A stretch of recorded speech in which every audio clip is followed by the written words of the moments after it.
Yo, this Reek Fisher, live from the 7-5. You know how I'm rocking, and I'm here with my nigga Ed, man. We on the NoLimitPodcast. Let's rock. You feel me?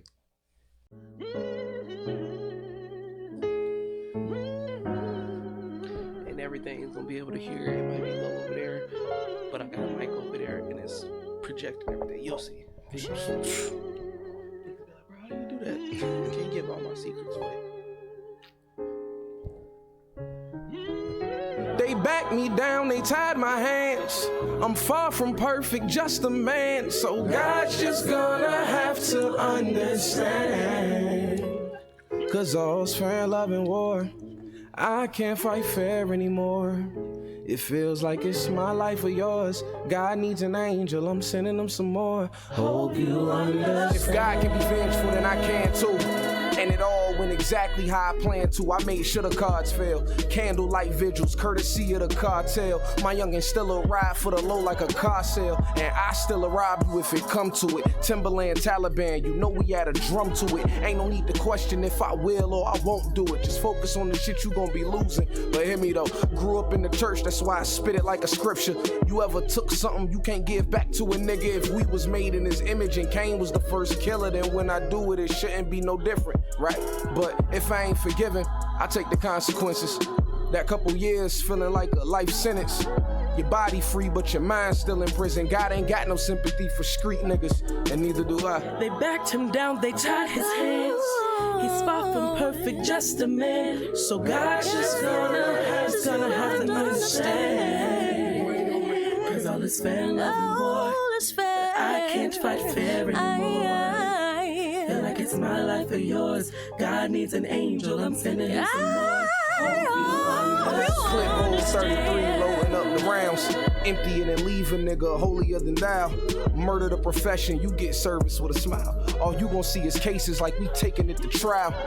Niggas selling their souls below retail. God is in your heart, but the devil is in the details. Shit I done for money in this life, no, I'ma see hell. But shit, I'd rather eat well than sleep well. Cause you know it's money to be made, and it's 50 in the K. And this chopper blessing niggas, come and wash your sins away. All these bullets got a name.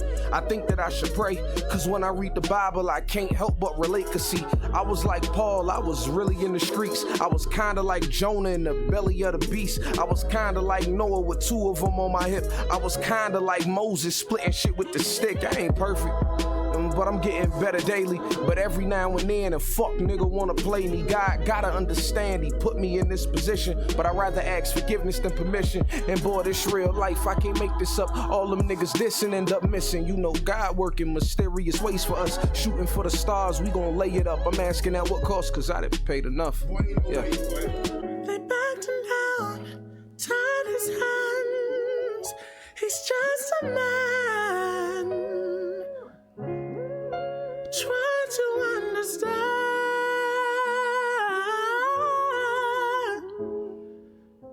It's a man for yours. I need an angel. Hope you understand.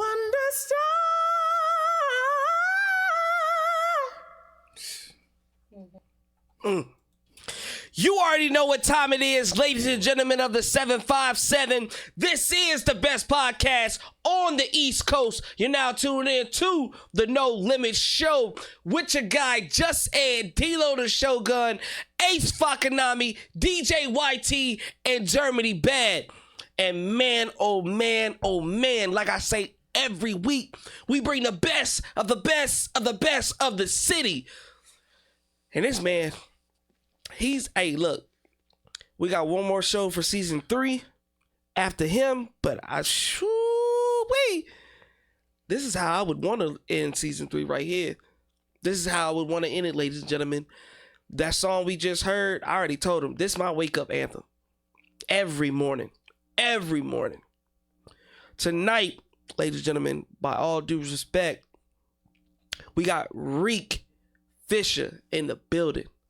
Yes, sir. Yes, sir. You know what I'm saying? We didn't see him everywhere, ladies and gentlemen. We didn't see him do shows. Check his page out. He doing freestyles on Who's Next. Like, been everywhere. Yes, sir. And he has a story to tell. I'm just like y'all. I got a glimpse of it. I heard like 5, 15, maybe 20 minutes of it. But man, he got a story to tell, and I can't wait for not only y'all to hear it, but me to hear it, because I need to fill in the gaps. I will say this. Was that a teeth joke? No, it wasn't. It wasn't. With you. That's wild. That's wild play. See, I like him already. I like him already. I will say this though. For everybody that's watching the show, give him props, because he allowed the No Limit podcast to give exclusives, unmixed and mastered songs that are going to be on an album, which we're going to talk about during the show. The album that's coming out, you know what I'm saying, next year, 2025. 2025. Banging them right on the head. First quarter. But we get to hear the raw versions. And that right there was raw. I mean, just listen to the voices, listen to the lyrics, raw. My you know what I'm saying? Cuss me out. He gonna cuss me the fuck out when he see this. He probably is. But hey, I love you, Riffic. I'm sorry, man. At the end of the day, with the No Limit podcast, man, we love the exclusives. We love it. But I'm gonna take it off me, you know what I'm saying, for the time being. And we're gonna get to the nitty gritty. Like we do always.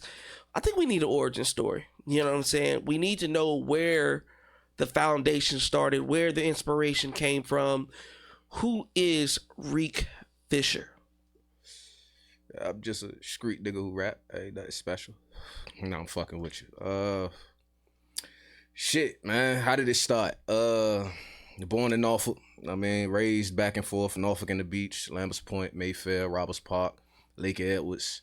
Don't really know where I'm from, but shit, I'm from the 7-5. I mean, you tell me I'm from the beach, okay. I say I'm from Norfolk, though. I mean, that's where I had my most memorable experiences, you know. Learned a lot about life, good and bad. So, I mean, that's pretty much, it's kind of short, but it's a little complicated, you know. Nah, you actually kind of Gucci with that, because I tell people all the time, and I know y'all get tired of hearing it after 3 seasons, I don't know how many episodes, y'all like, hey, we already get it, we get it. But it's 8 billion people in the world, and my subscribers ain't like that. So I know for a fact everybody may heard it. I'm the same way. I call myself an East Coast nomad. Yeah, you feel me? Roanoke, Lynchburg, Blacksburg, Martinsville, Rocky Mountain, Franklin County. Been everywhere, bro. Nah, and that's the crazy part about Virginia for real, right? Because on the outside looking in, they think it's just Virginia. It's all one thing. I understand it. Roanoke, what, like 6 hours from here? 4. Yeah, I mean that shit's still far. Yeah, it's some far places in Virginia. But like, it's just so many different cultures to the point where like 804 niggas not like 75 niggas, 75 niggas not like 434 niggas. What's the area code for Roanoke? 540. 540 niggas. Like, it's a whole. Y'all got the feds over there, don't you? Don't do that. I ain't saying you the police. Don't do that. I'm just saying. Don't do that. But yeah, like, it's just so many different. There's so many different cultures. There's so many different ways of life. You get what I'm saying? And like, for example, one of my best mans, my nigga Kai, he from the Northern Neck, right? Pause. That is crazy. Wild place. It's wild. Show's gonna be crazy. But that's what niggas call it. I mean, I think all them niggas tripping with that. But like, I've been up there. The culture's way different. Like, you would think because it's Northern Virginia, shit is like Alexandria or Woodbridge. Nah, shit, country is a bitch. You feel me? Like, I'm talking about outside 2 a.m. cooking out, doing fireworks, choppers on the motherfucking front of the whip. Like, it's a different feel. You get what I'm saying? So you ain't saying nothing, bro. I'm trying to. You go to Danville, Troutville. You feel me? Like, when the deers look at you like, like, what you doing here? Exactly. Like, the streets ain't got no lights type shit. Like, exactly. And being part of that whole East Coast Foundation, like, my dad had me in Georgia, Atlanta. You know what I'm saying? He had me in North Carolina, Charlotte. Like, he had me in South Carolina. Like, we experienced different things. And like I tell everybody, I used to hate them for it. Nah, for sure. I'm like, that shit whack when you young. Being a new kid and not having no friends, like, it used to get annoying. But as I grew up, because they always say you're gonna be an adult longer than you're a child, I use those experiences now to relate to people, where I can meet new people and I'm okay. I can walk into a room where I might not fit, but I've been around those people, so I understand. We could talk that country shit. We could talk that city shit. I mean, exactly. Anytime I need it to work, it works. Feel me? You know? So I understand where you coming from. And the 757 is kind of weird out here, though, because literally you could be 30 minutes away. Like people be like, oh yeah, Norfolk people, Norfolk, Virginia, and Virginia Beach people don't like Hampton and Newport News. You feel me? But it's just like, nigga, it's only a bridge that's separating y'all. But do you understand? Like, it's only a bridge. Because it's funny, I be talking to my nigga Jordan about this shit. Like, bro, we gotta stop acting like Hampton is the other side of the world. Like, it's so petty. Niggas would rather take a trip to DC before we take a trip to Hampton, because that shit just, I feel like if I'm gonna be in the car, I'm gonna at least make this trip worth it. I'm gonna go somewhere that's worth it. Not to say that Hampton ain't on shit. It's just, that shit just feel far. Like, for some reason, we act like that shit is a whole nother state when really it's a ride across a bridge, bro. We gotta be better about that, man. Fun fact, ladies and gentlemen, I live in Denby, and anybody knows where Denby is. That's, I guess, uptown Newport News. Yeah, no, it's a hike is what it is. And the station, if y'all been here, if y'all don't know, is in Portsmouth. So what y'all think, oh yeah, 30 minutes, nigga, I drive 40 minutes every time there's a show. Yeah. Every time I need to do a podcast. And honestly, it just feels like a easy cruise. I watched 2 YouTube videos and the ride's done. Nah, I swear, I was coming from Chesapeake today, and I swear to God, I was on YouTube just watching 2 videos. Ended up here. I mean, it was about a 30-minute drive. And but that's because I took the way with no tolls. I mean, easy pass on my ass. What? I owe them people real money. Elizabeth Tolan said, I tell you what, you don't pay me. Elizabeth City. You ain't gonna have no license, and we'll see you in court. I got court goddamn on the 19th. Goddamn it. Yeah, they ain't playing. I told them they're gonna have to get it back in blood. I ain't paying them people. No, I'm gonna pay them. If don't you say watch that. This, I'm gonna pay you. Because they're gonna be like, No Limit Podcast and Association. I'm not showing up. I'll tell you that they did. You're gonna get hit with a Rico. Yeah, wow! Wild play. I love this episode already. The energy's already. And like I always say, I'm meeting these artists, these individuals with talent for the first time, and like his energy is already there. Like we're matching already. But continuing on with the origin story, Norfolk. You know what I'm saying? How was that experience, like living in Virginia? Like, how was it for you? Oh, it was. I always tell people, like, I feel like this is like the best place in the world to raise a child, right? Because you're going to see a little bit of everything, but you still got the space as a parent to keep your child away from it. You get what I'm saying? Like, you really got to go through loops and bounds, or hoops and bounds, whatever the phrase is, in order to like really be in it. You get what I'm saying? Now, unfortunately, there are some of us kids that are gonna go through those hoops and bounds in order to be in it. You get what I'm saying? But like, you get your chance to raise your kids in a place that's like unsheltered. It's real life. Like, you gonna see a little bit of everything. You feel me? You gonna see people that actually got money. You gonna see what it's like to be rich. You also gonna see what it's like to be poor as hell. You get what I'm saying? Like, there's an opportunity for you as a parent to really show your kids all types of walks of life. You get what I'm saying? And really allow them to make the choice as to what they want to do. You feel me? And I feel like that's just the most important thing. That's the most beautiful thing about me being from here. You get what I'm saying? Because like, I can, like you said, I can walk in any room and just kind of blend in because you experience a little bit of everything.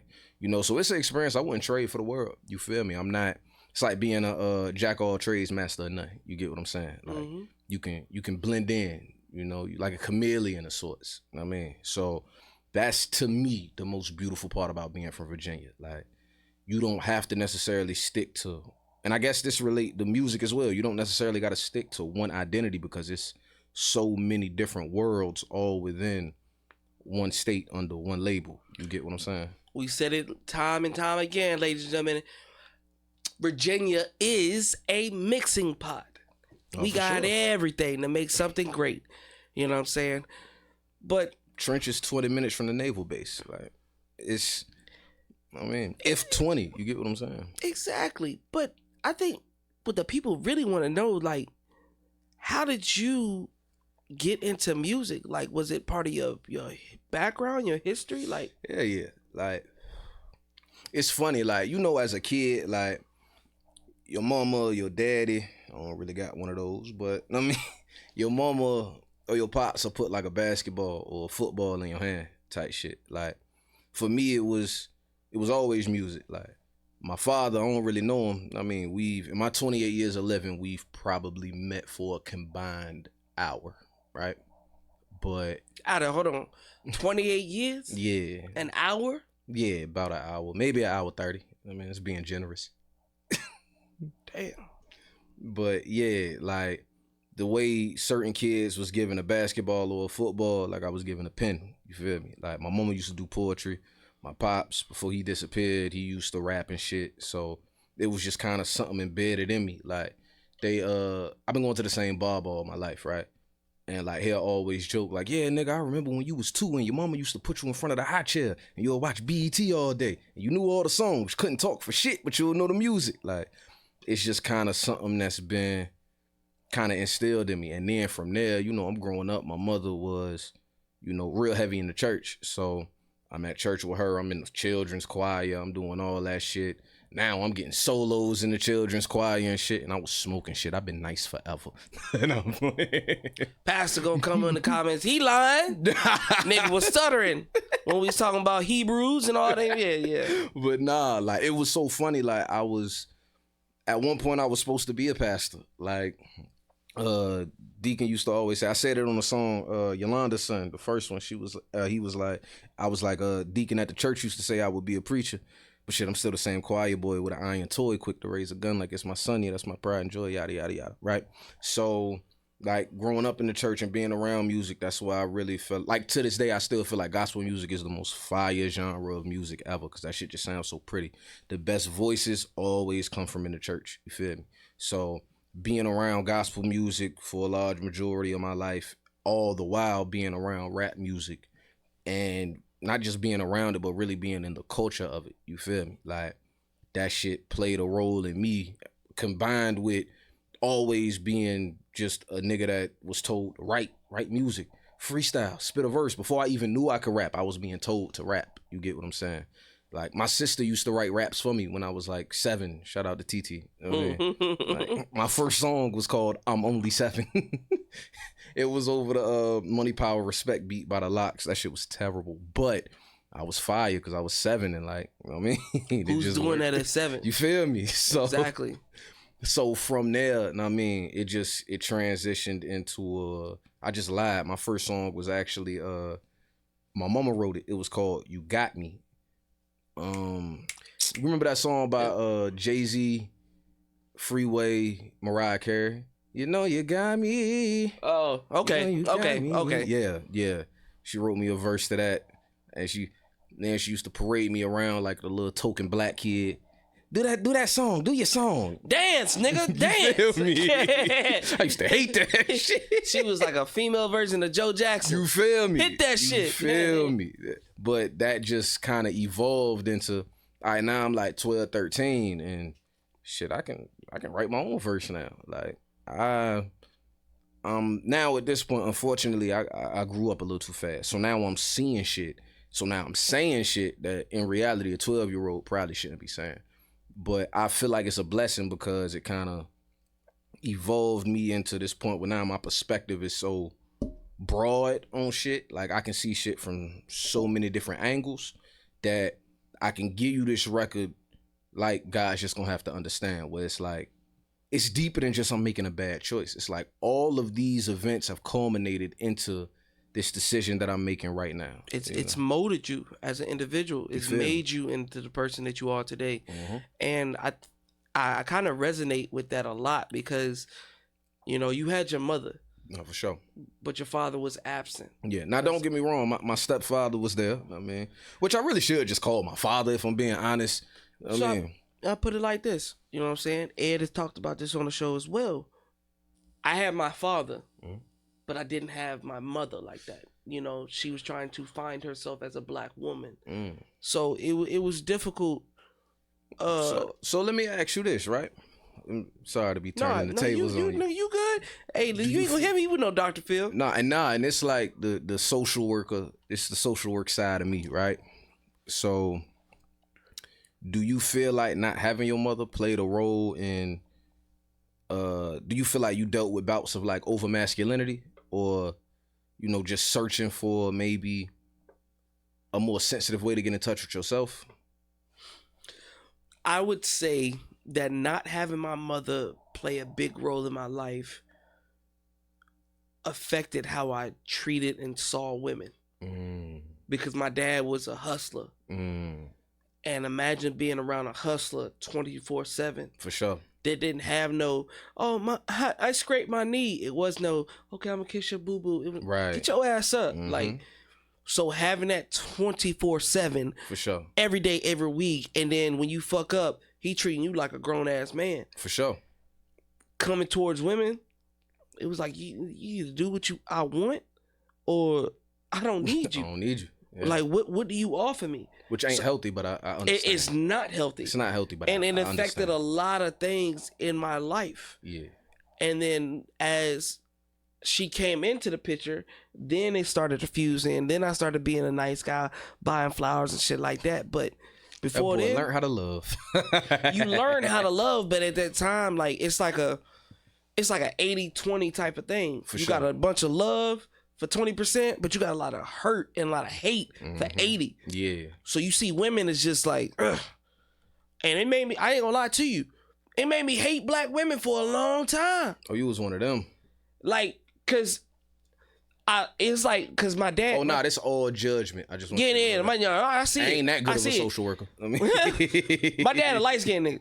Okay. My dad a light-skinned nigga. So he loved chocolate, dark-skinned women. That's what he loved. Hey, I love a chocolate. But it gave me a hate for it because how could you love somebody that didn't love me? That's or valid. love something that didn't love me. So I despise dark-skinned women. I would date a white bitch or a light-skinned shit just to piss him off. Yep. Hey. I would go for the snow cone. But I understand where that resentment comes from. You get what I'm saying? It ain't like you just for no reason. You get what I'm saying? Like, I mean, your mother caused a lot of that hurt. You feel me? And that's something that you had to first recognize within self before you could actively try to change it. You get what I'm saying? And you know what? The crazy thing is, over time, I'm 29. I'll be 30 next year. And the crazy thing about it... Which, congratulations, by the way. No, look, I hate when people, like, try to shame people for aging. Like, bro, a lot of my niggas ain't make it to 25, bro. Like, I'm so grateful to be the old nigga. I'm 28. I'm so grateful to be the old nigga, bro. And again... Like, the maturity, the state of mind that come with this shit, I love this shit, bro. You breaking me down in so many parts. I'm trying to...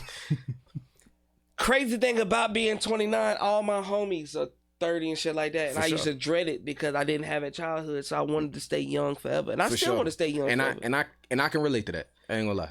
So it was just one of those things. I wanted to do that. But my mother now, at 29, like my mom in Greece right now, she coming back to VA. That's fire. You know, when me and her talking back and forth all day, her trip, she probably in Germany right now trying to get back to VA. But we have a better relationship as me being an adult than we have as a kid. And it affects a lot. I feel like that's just natural. When it comes to being an adult, relationship always better. Because for one, I ain't living with you. Yeah. For a fact. Now I actually get the opportunity to get to know you. You get what I'm saying? Because you don't really know your parents when you were a kid because they trying to guide you. They trying to make sure you find yourself more than making sure that they find you. You get what I'm saying? So once you grow up and you an adult, now it's like, oh, mama, you drank like me. Okay. Oh, for a fact. Mama, you play too much for real. It was just like me. It was weird as hell when I first had my first alcoholic beverage with my dad. We in a fucking bar and I'm looking at him. He looking at me. He's just like, yeah, we doing this. Yeah. You know what I'm saying? This was weird. But that's not about me. This ain't an Ed breakdown. This is about you. Let me show you what your son do. Exactly. Exactly. But I mean, you know, you take parts of your parents so they see each other. Like just in my kids, I see both myself and their mom. Like I see it. You know what I'm saying? That's fire. Yeah. But I don't have kids. Hey, 28 with no kids? 0. And it's not not for lack of trying. Let's be clear. Okay, I will say this, and we got to get back. No, for sure, get back. For sure. I will say, 28 with no kids, you got to experience and grow up with yourself. Mm-hmm. You got to look in the mirror every day and they say, hey, look, if I don't eat today, it's based off of me. For sure. Nigga, I had my daughter at 21. I'm in my club phase. Niggas want to go. Hey, 21, I was in penitentiary. Hey, so okay then. So nigga, I'm on go mode. You know what I'm saying? Yeah. I'm on go mode. Like, hey, we going to the club. We doing this. We on Granby Street. Yeah. Now I got a newborn at the house. Like, you know what I'm saying? So it's a different experience. We're going to get back, but it's just two things, right? About when they say you have a kid. For one, they say that from the moment that baby come, you no longer thinking about yourself. Like, the moment you see that child, it changed your life, right?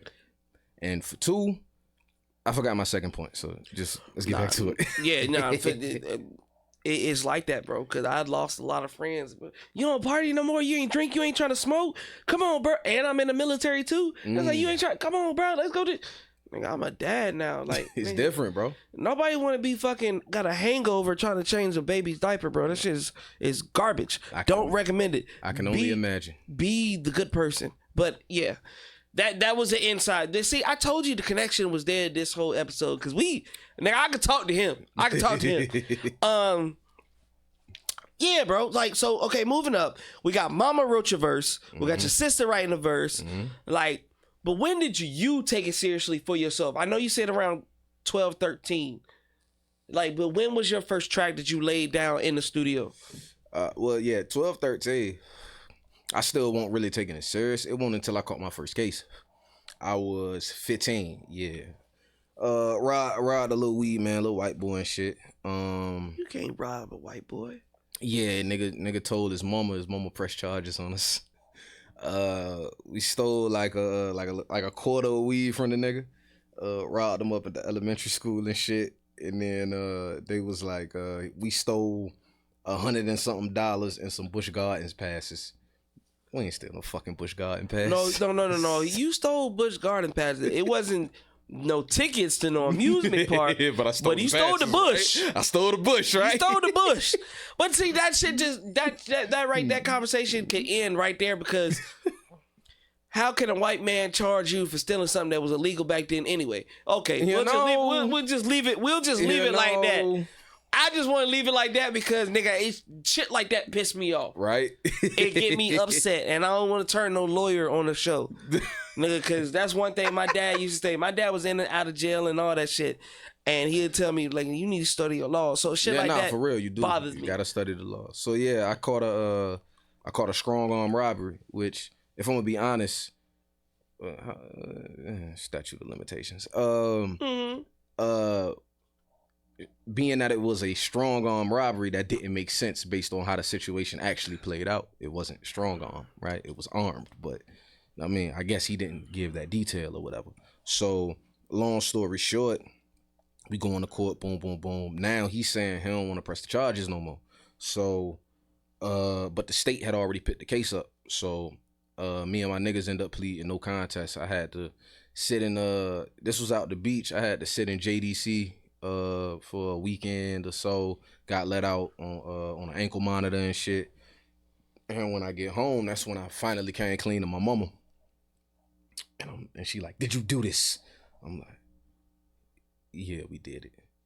So she left out the room. So I'm thinking like, damn, all right. Well, she mad, that's cool. Then she came back and fucked me up with a Wi-Fi router box, right? Like, threw the shit at my head. Boom, you dumbass nigga. Picked it up and started whooping my ass with it, right?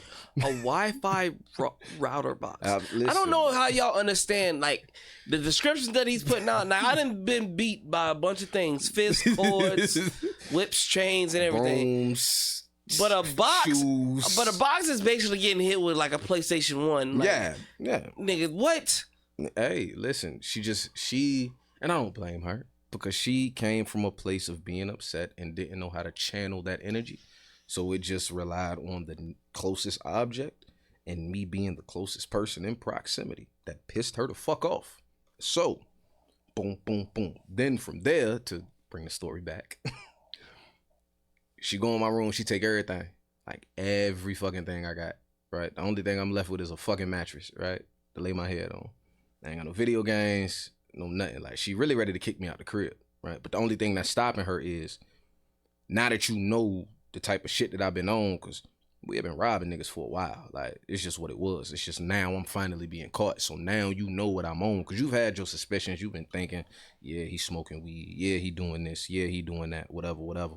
But now to finally have it confirmed, it's like, I want to kick your ass out, but I know if I kick you out on the route that you on, this shit only gonna get 10 times worse. You get what I'm saying? Like, I'm gonna read about you in the paper or some shit. You feel me? So she take everything. All I got left is my fucking mind, for real. All I got left is this. So I'm like, well, shit, let me just start writing. All right. So I picked up music again because I had kind of put it down because, you know, I'm 13, 14. I'm breaking in cribs and shit. Like, I'm feeling like that nigga. Like, this, I come up on $700, I feel like I'm a millionaire. You get what I'm saying? It ain't like I got bills and shit. I think we all do. You know? $700 with no bills is... You feel me? That's a real $700. You get what I'm saying? That's, you know what I mean? So, long story short, and I know I'm gonna keep saying long story short and then tell the longest story possible, right? No, it's fine. It's detailed. But yeah, that's when I finally started just writing, and I ended up writing my first mixtape, right? It was called The Sound of Music. Shit was terrible. I think it's still up online somewhere. Please don't try to find it. I'm begging you. But from there, it was this white dude named Ace that my brother was cool with, Malk Fisher. And he'll take me to his crib out Ocean View and we'll record music. And that was my first time recording music, really learning like how to do this shit.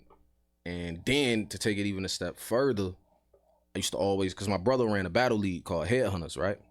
And I used to always ask him, like, yo, let me battle. And he'd be like, no, just focus on the music, because it's a stigma that come with battle rappers. You get what I'm saying? Like, battle rappers can't make music, right? And he never wanted that for me. So, plus it's a certain energy that you just don't want to be around. You get what I'm saying? It's disrespectful energy. You feel me? For real. So like at age 13, 14, I'm still going to the events. I'm sneaking in the club, feeling cool as a bitch. Like, yeah, bro. What y'all do this weekend? Oh, y'all went to the mall. Bet. I was in Tropicana. I was in Mangoes. I mean, I was in the club, bro. Y'all niggas ain't. I was that. With the real niggas. You feel me? Like I felt like a star. I was cool as shit in middle school. So, I mean, being at them events, that also played a role in it. But then once I caught the case and I'm still asking to battle, he finally like, I bet you can battle. Only reason being, because he was just trying to keep me out of trouble. So like anything that I occupy my mind outside of wanting to go do some dumb shit, he was all for it. You feel me? So that's how the battle rap thing started to come about. And that's really the period of, because I ended up pleading no contest and I got a year of probation. So that ended up being the time that I really started taking rapping serious. Yeah. I can see, like, ladies and gentlemen, if you're, take a shot? Yeah, we can.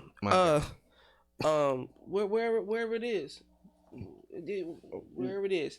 What I'm gonna say right now, because the camera. For your own troubles. Okay, yeah. What I will say is, I can see why Mama was mad though. No, for sure. Because we're putting a story together just like everybody else, friends and family out there. I can see why she was mad being put in the church, right? Mm-hmm. Being put in the church, and things just go wrong for the child, right here. For sure. And yeah, so I see it. I see why the router box came into fruition. It's just like, damn, I thought why the router box came into you know what I'm saying? I thought I was doing everything right. Things weren't going right. Okay, I'm fucking up. I can see it. Moving forward. Right. So let's go towards, let's say 17, 19. Okay. Where were we at right there? We're going to skip ahead like 3-4 years. That's cool. So 17, 19, back on the same bullshit. Probation did not work. It was not curbing my behavior whatsoever. Getting into trouble out the beach and shit. Getting in fights. Just causing problems. Whatever. End up going back to Norfolk, right? So 17, I'm still on the same shit. I'm about to graduate high school. And my mama asked me, she like, so what you want to do? I'm like, just first harebrained thing I think of, like, I go to college, I guess. right? So applying to colleges and shit. Applying to colleges and shit. I'm like, okay. End up getting accepted to Norfolk State. So, still making music, of course. Music still trash, right? But for 15, 16, 17-year-old, this shit crazy. I'm my own biggest critic. So I'm gonna call everything terrible that I do, unless I really smoke some shit, right? So, still on the same shit, going around trying to find a college to go to, get accepted by Norfolk State, boom, boom, boom. So, graduate high school, start college right in the fall at Norfolk State. Still on the same shit, right? Just now I'm carrying this wild ass behavior to a college campus. So like doing things on Norfolk State campus that I have no business doing, that I'm not going to elaborate on because that is my alma mater. Behold the green and gold. And 17, 18, I mean, still on the same type time. Then 19, that's when the big hit come.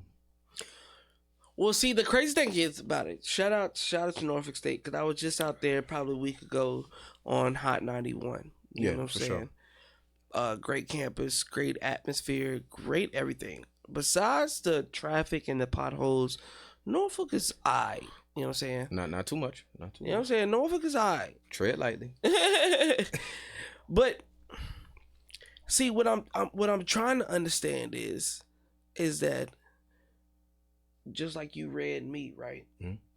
Not having that male figure, because you said you had a stepdad. For sure. But not having that solidified male figure, mm-hmm.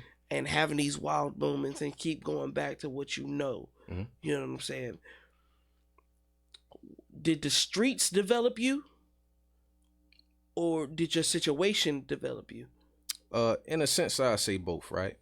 Reason being, it's always an argument of like nature versus nurture, right? Like how much of this shit is in you and how much of this shit is pause. That was crazy. How much of this shit just you seeing and you realizing like, I bet this is how I have to be. And I want to say it's a combination of both. Like, you know, I've never in my life felt like I was faking. You know, I've never in my life had, and this may be a problem. Maybe my inner monologue is can't speak, right? Mm-hmm. Or it's deaf, right? So, you know, I've never felt like, nah, this probably ain't the right choice. Like, I probably shouldn't do this. Or I'm only doing this because I want to fit in. You see what I'm saying? Like, it's one thing to just be a follower. It's another thing to be the leader of the Bad Decision Club. You get what I'm saying? And I was always the leader of the Bad Decision Club. Like, nobody had to influence me. Nobody had to convince me that this was a good idea. You get what I'm saying? Nobody had to make a bad idea make sense for me in order to follow it. You get what I'm saying? This was always naturally just me. You get what I'm saying? Poor decision maker by nature, right? So I would say that I'm about 50-50. You know what I mean? Partly influenced by the streets, partly influenced by just the situation. Because, you know, all this time that I'm breaking down how the life was, and I mean, how my life was and shit, it won't like we was rich. Like, you know, I'm born in public housing. I'm the last generation of Roberts Park babies. You feel me? Roberts Park got towed down in what, 99, I want to say? I was born in 96. Like, I'm the last generation of Roberts Park. I'm a trench baby through and through. You feel me? Like, I really come from that. Like, roaches in the crib. You know what I mean? Living poor as hell. Aunties and cousins gotta buy your school clothes and shit. Like, I'm not just some, like, my name is Tariq, but I'm not Tariq St. Patrick. You get what I'm saying? It ain't like I came from a great environment and just decided I'm gonna go this route because of what I saw. You see what I'm saying? Like, and see, that's what it was. And I think that's what everybody who's listening to this story is trying to understand and piece together. For sure. It's just like, okay, was it part of his environment? Was it part of how his upbringing? Like, what made him do the things he did? Because me personally, I was like, okay, cool. Maybe he didn't have that foundation, or maybe it was the environment he was living in. Maybe it was this, that, and the third to create the person that is who we're looking at right now. Because, like, at the end of the day, ladies and gentlemen, we listened to a fire song in the beginning, right? And we're trying to piece that story together. It's like, yo, how can this person that's lived through that make something great like that? You know? I'm honored that you think it's great. Yeah. What story does he have to tell for real? And that's just one of those things. Like, I'm just because a street you nigga know, with rap. I ain't to nothing special. Didn't I tell you? I told y'all fucking words, right? Statistically, in the black culture, African American culture, a kid that loses a father, whatever like that, has two routes. Either they become great or they become worse on worse. You feel me? And I feel like you're in that balance of becoming, you've had your worst of your worst, Absolutely. but now you're in your greats. Listening to the story that you just told everybody, I would not see that from the person that I'm looking at right now. Nah, it's about growth, bro. It's about evolving. It's about changing. You feel me? I can't be the same nigga that I was 17, 18, 19. Like, that young nigga was just mad at the fucking world and ain't even know why. Just upset. I mean, just problematic, you know. Wanted to cause problems. Wanted to be a problem. Liked being disliked. You get what I'm saying? Like, that shit was like an adrenaline rush. You feel me? Ironically, and this is probably the first time that I've ever said this in the last 3 seasons. Oh, we got an Ed exclusive. Talk to me. This is a real Ed exclusive. Like, I'm trying to give y'all bits and pieces of who I am. You remind me of my brother Kenny. Shout out to Kenny. My brother Kenny, same household, same lifestyle. And like me, I was a nerd. Like, I was the weird kid. I was the one that got picked on, bullied, or whatever. But him, he chased the streets. He chased that lifestyle to live the biggest person he could be ever. You know what I'm saying? Yeah. And I'm just like, bro, why are you doing? And we get in trouble all the time. In school, outside of school, everything. I'm like, why? Why are you doing this? Why are you doing this to yourself? It was the thrill. The thrill of the moment. Nah, the thrill definitely play a role in it. I mean, You know what I'm saying? And it just wouldn't stop. And I'm hearing your story and I'm thinking about him this whole now. I'm just like, yo, okay, I now understand. Now I get it. I get why you did what you did. And I see why you did what you did. No, it's always a chase, man. It's always, you know, that feeling. You get what I'm saying? Like, it's like, you remember Paid in Full? When Mitch was like, I love the game. I love the hustle. I mean, I love it. Like, it's a chase, you feel me? Like, more than anything, you chasing the thrill of the moment, and you chasing the quick spoils of it all. Like, it feel good to come to school with the newest shit on. You get what I'm saying? It feel good to be perceived as someone that you shouldn't play with. You get what I'm saying? And oftentimes you'll do whatever it take to ensure that aura stay around you. You get what I'm saying? Like, at the time, I thought that shit was the coolest shit ever. Like, yo, all these niggas scared of me. They get out my way. You feel me? But now I'm realizing, like, that shit was very problematic because it only leads to you keep doing negative things that's going to land you in hot water. Because we're close in age, I will tell you this. Nigga, I don't remember half of it. Like, I remember turning 21. Right. I don't remember turning 22, 23, 24. I remember turning 25. I remember 26, 27, 28, I don't remember it. 29, I remember. So it's just like, what did I do to really make myself be important or succeed? No, don't get me wrong. I done some bunch of scrapes and bruises and learned life lessons and stuff. But it's just like, what did I gain out of that besides not perfecting, but working on my personality? But I think you've done pretty great things. This is a very nice platform. If I do say so myself. I appreciate this because, like I said, this is the second to last episode of season 3, and I think we're correlating so much. And the story is so deep, and I love it. Like, I think we needed a deep story like that. I'm just happy to be here. It's fantastic. But what I want to know, because the songs that we're about to listen to tonight are unreleased. They're going to be in your new album. Absolutely. So that means that you've had albums and mixtapes in the past. What has been the difference from those to now? It's actually a great question. Nah, the difference between those and now is every project that I've dropped before has felt like it's been just out of necessity. Like, I really don't count nothing before I came home, like, which we'll talk about momentarily. But when I came home in 2020, right, it was like a fresh slate. It was like a clean start, right? So I felt like damn, like it's people asking, because you know when you locked up and you about to come home, like that's a big thing. You see what I'm saying? Like, oh, Reek finna come home. I know he finna have that shit. Da da da da da. Whatever. And you know that project. Then you add on top of that now, because I came home November 2020. I started Norfolk State in January of 2021. Right? I picked back up. So from January to October, I'm just working on music, doing my thing, whatever. And I open up at homecoming, right? So then from there, now it's like, I bet where the music at? Like, where's the music?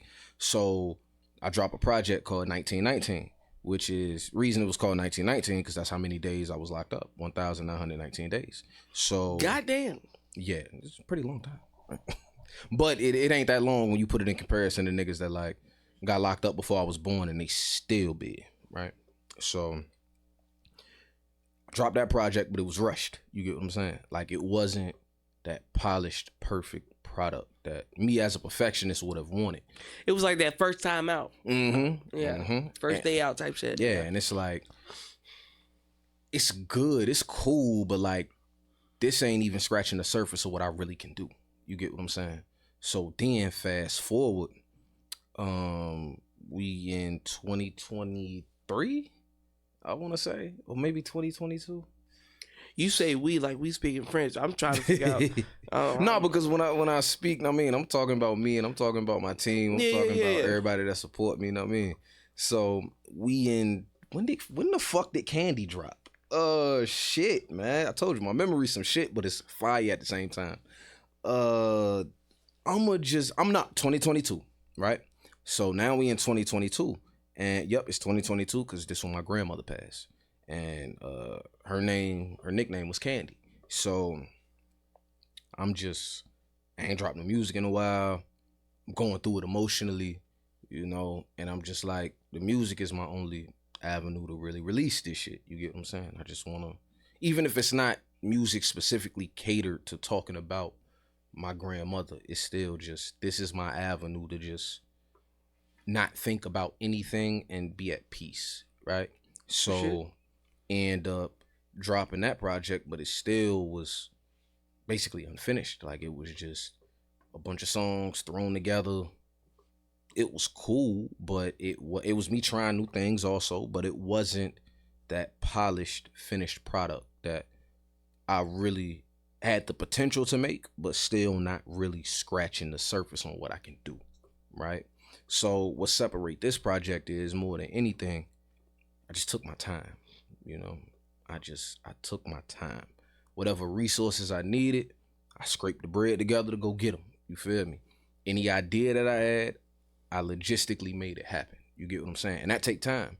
You feel me? It's kind of impossible to put a good, well-rounded album together from me in 3 months, right? Reason being, you know, I rap, I sing, I got a million ideas, and I need to see if these shits work. And if I see that it work, it's like, I bet it worked. You can't build no house. You can't build nothing in 3 months. You feel me? It take time. And it's like, I bet I see that this works, but I can tweak this a little bit to make it even better.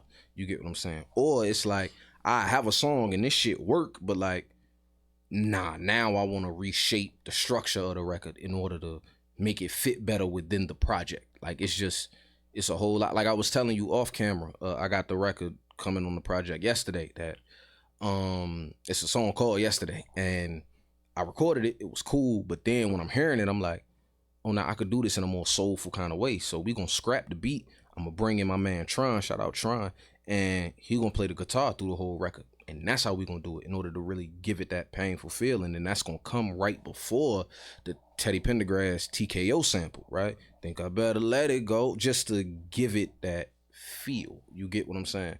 So it's just really taking my time, and that's what makes this project so special.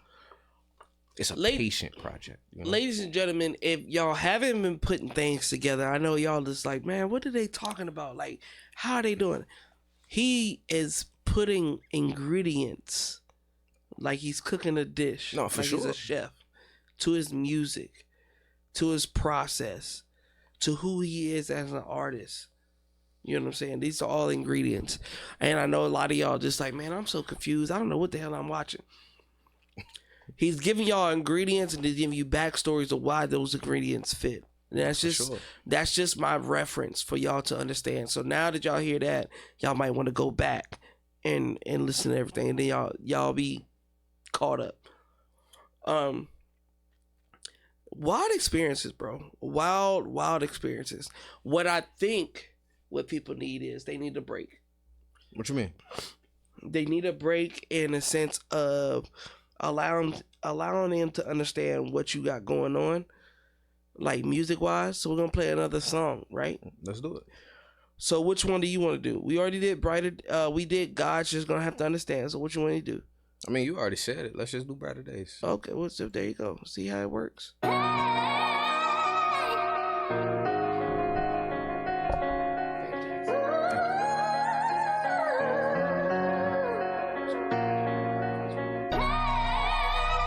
And I just pray that I see brighter days. I just pray that I see brighter days. Yeah. Scotty C got this one. First things first, you know I ain't supposed to be here. Prosecutor tried to give a nigga 23 years. Did 5 and never dropped a dime, just so we clear. I'm back with the same gang, 12 said I can't be near. I graduated college, I thought it was gonna be love, but I still got problems from all the shit that I done. My ops know I changed, but can't forget who I was. Got a past that I can't outrun. Can't get a job cause of my record, so I'm back to robbing. I'm back to burning bank accounts with fraud check deposits. Y'all treat the street shit like a hobby, it's my only option. I'm really crying out for help, y'all think I just be talking. But name a nigga, you know that could go from walking the yard to walking stages, from commissary to capping gowns with no complaining. I still don't really know how to take the love and embrace it. We went from cell walls to celebrations. I just pray that I see brighter days. Yeah. I just pray that I see brighter days. I just pray that I see. So I keep that fire just to light the way. I keep that fire just to, What you said, Reek? I keep that fire just to light the way. I feel you though. I keep that fire just to, and I just pray that I Niggas feel like I'm in love with the game, cause what it brought me. I'm more in love with places I saw. Shit it taught me, like how you can rock the crowd, make a move, but you gotta finish. No one recalls who loses, they only remember winners.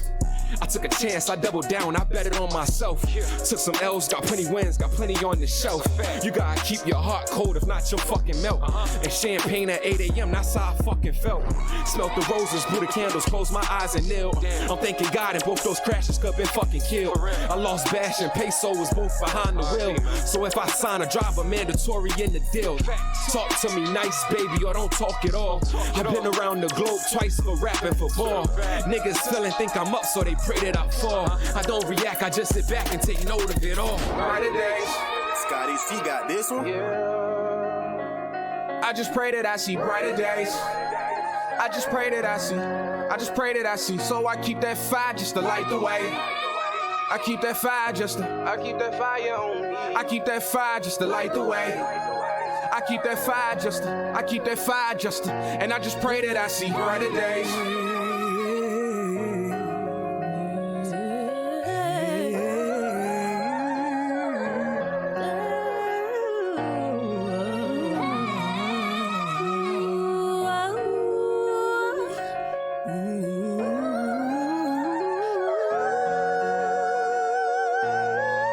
Your blessings gonna come. Just wait on it. It's got your name on it. Your blessings gonna come. Just wait on it. It's got your name on it. Your blessings gonna come. Just wait on it. It's got your name on it. Your blessings gonna come. Just wait on it. It's got your name on it. Your blessings gonna come. So, like I said, ladies and gentlemen. Ooh, is there more to it? Yes, it is. Ooh, I'm sorry, ladies and gentlemen. It was more to it. My bad. Just wait on it. It's got your name on it. Hey, Your blessings gonna come. Just wait on it. It's got your name on it. So that was my fault, ladies and gentlemen. It was a little bit extra. It was my fault. Nah, I'm extra as hell. But being extra as hell, being you as an individual, as an artist, comes got to be a little dramatic with its pros and cons. Right. You know what I'm saying? Like, this is an unfinished track that's going to be on the album in January 2025. And it's ironic. Right. Because the story that I've heard so far and what we've heard so far, you wouldn't expect something like that to come out of you. Mm-hmm. But then again, somebody that has been through what you've been through, that has experienced heartbreak and turmoil and just honestly bullshit, have a redemption arc. No, for sure. You're in your redemption arc, and I love it. And I think people need to see it. Like, I've been through everything that y'all think that y'all going through. I've been through it, and now I'm doing better. Mm-hmm. And you're speaking to the audience, like, you know what I'm saying? So, who is your target audience? Like, who is the people that, like, what is your music for? Who is your music for? My music is for pretty women and street niggas with skincare routines. I'm joking. That nigga said women and niggas with skin. Bro, okay. Take care of your skin. I mean, niggas look kind of dingy. Nah, realistically, I always say my music is kind of. It's gonna sound weird, but I don't feel like it's more catered to me and just how I'm feeling that day, right? Because I like to think that no two songs really sound the same that come from me. You get what I'm saying?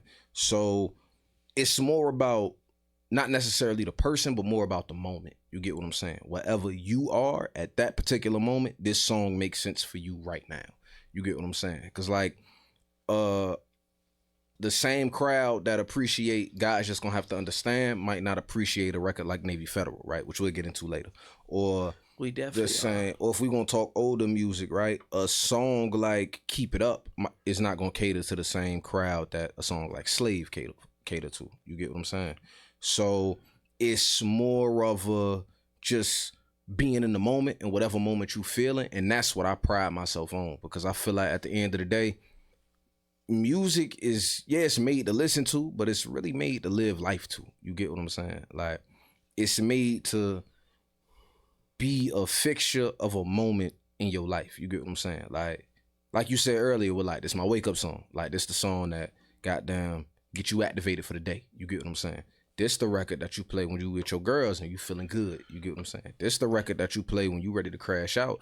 This the record that you play when you going through some shit.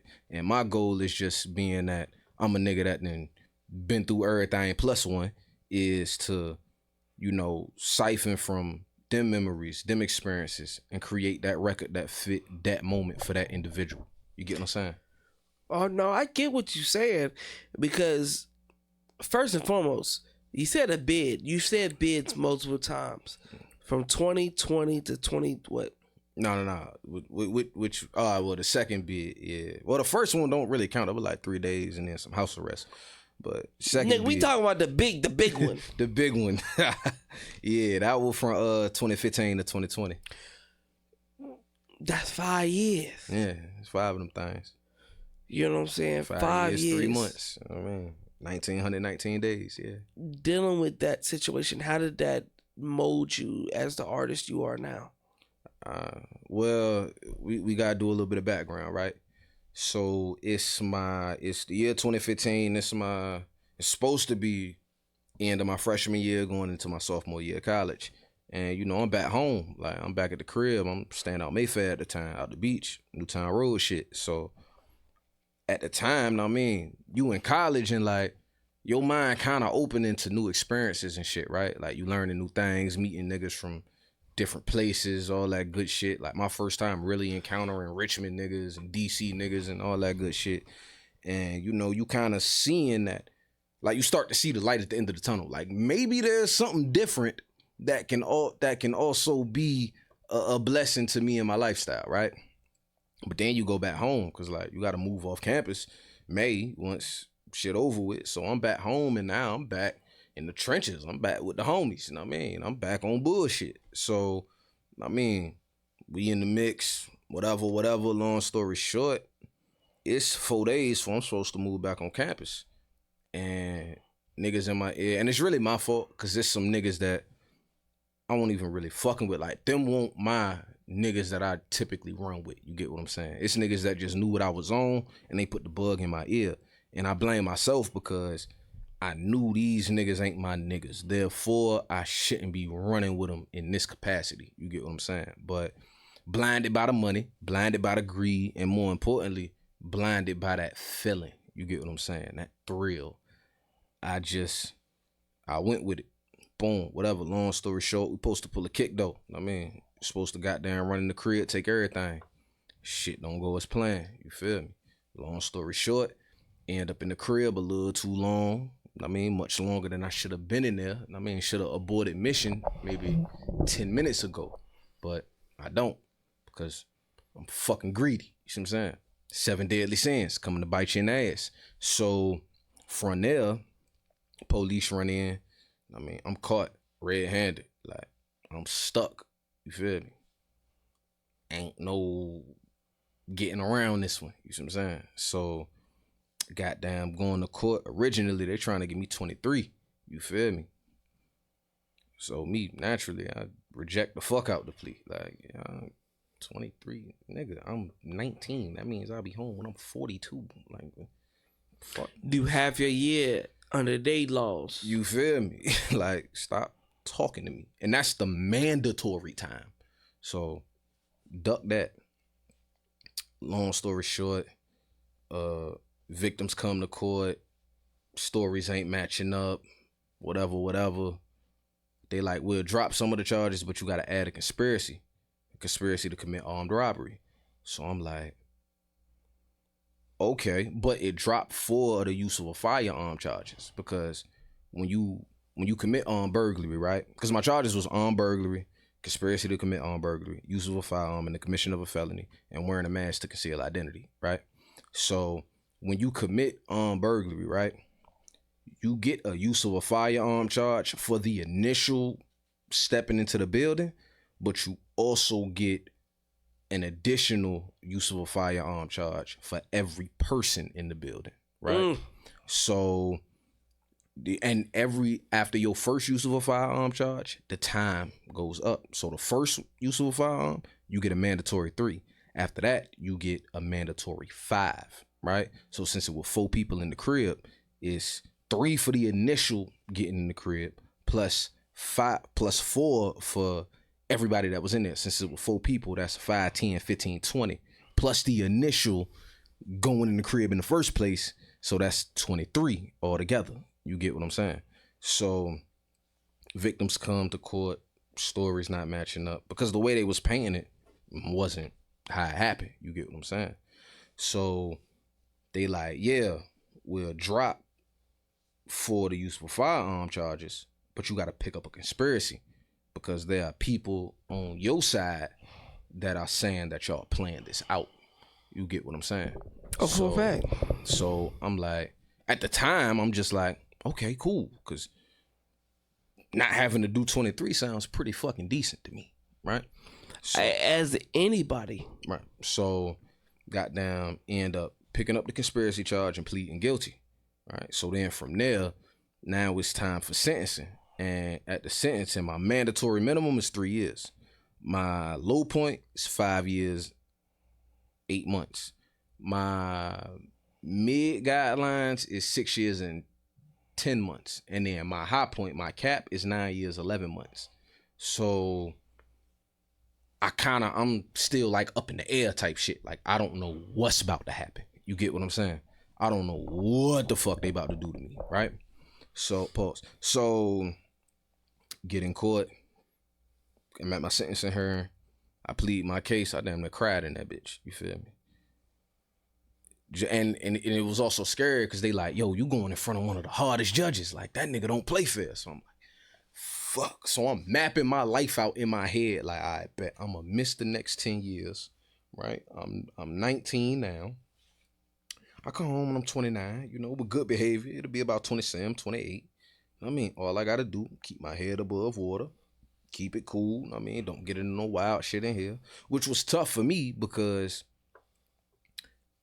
naturally, like I said, I'm not the best decision maker. You feel me? So the first time some shit go down, I also had like an insecurity to me. Like I felt like, cause I was skinny as a bitch. Like I'm 215, 220 now. When I got locked up, I was about 160, right? If that, like I'm really being generous. It was really like 150, right?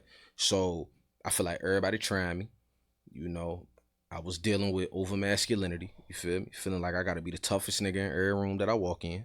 So it was difficult for me because I feel like, nah, one of these niggas try me. I'm gonna knock somebody the fuck out. I'm gonna stab one of these niggas, X, Y, and Z. So that was a struggle that I was dealing with, but I set in my mind, like, if I'm gonna be gone for 10 years, I gotta kind of set that to the side. And that's what started the beginning of my growth. You get what I'm saying? So I get into my sentencing hearing, and they end up getting me my low point, 5 years, 8 months. Not my mandatory minimum, because I begged them for 3 years. Like, I learned my lesson. I'm fixed. I promise. I'd have had enough. I will change, please. You feel me? Like, bro, I'm good. I'm rehabilitated. I'm fixed. The system works. You got a good functioning member of society now. Just give me a chance to show it. So, they won't go in for none of that. Gave me 5 years, 8 months, whatever. In Virginia, you got good time laws. So, you, at the time, with good behavior, you only do 85% of your time. So that 5 years, 8 months was really supposed to be 4 years and 11 months. But while I'm locked up, not as changed as I thought I was. Still making poor decisions. You gotta understand though, at the end of the day, you a hustler, a gorilla. You a street gorilla and with confined gorillas that were already gorillas in the streets. So yeah, I understand. But even deeper than that, 19. Like, frontal lobe ain't developed. You feel me? Still don't really have the emotional intelligence to make the best decisions for not only right now, but for the future. You feel me? So a nigga pull up and I even perceive it as disrespect.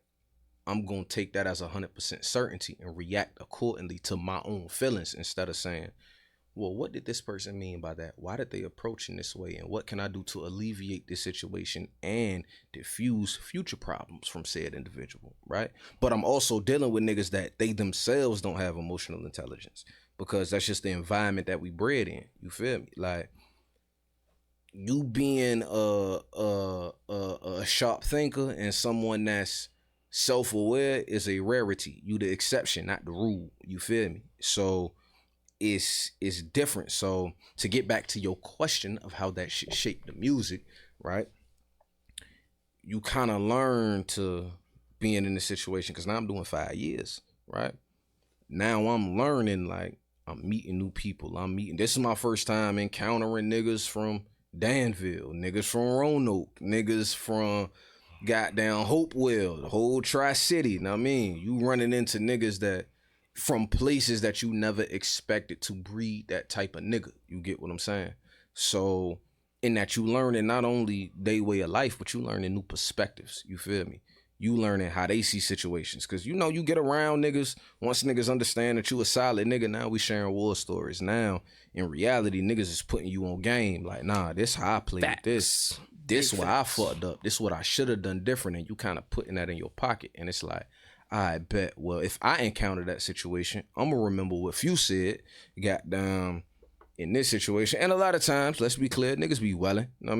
These niggas is not telling the truth, but it sounds good enough to maybe work in real life. So you just kind of internalize it and wait for the moment that you can eternalize it. You feel me?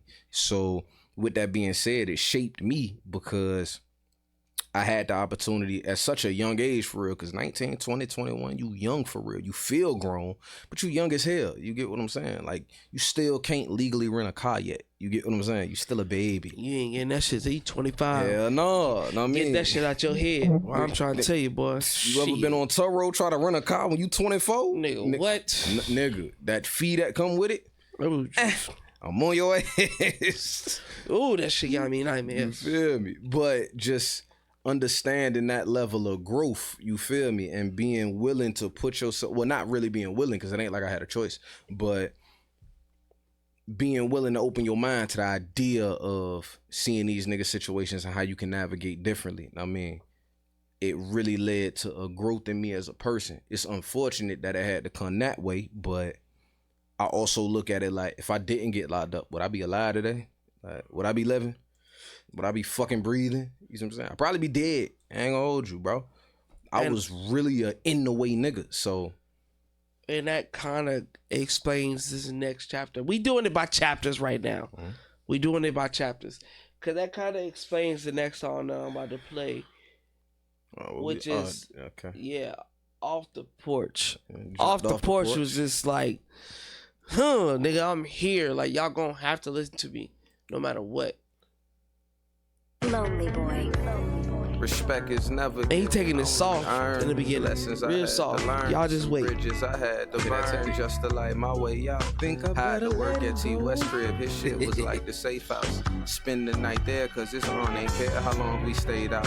I can't even blame my mama cause she really tried. Jumped off the porch then realized it feel better inside. Living life like we know we won't make it out alive. I used to be a good kid and I... Chill, man, chill. I'm a gangster.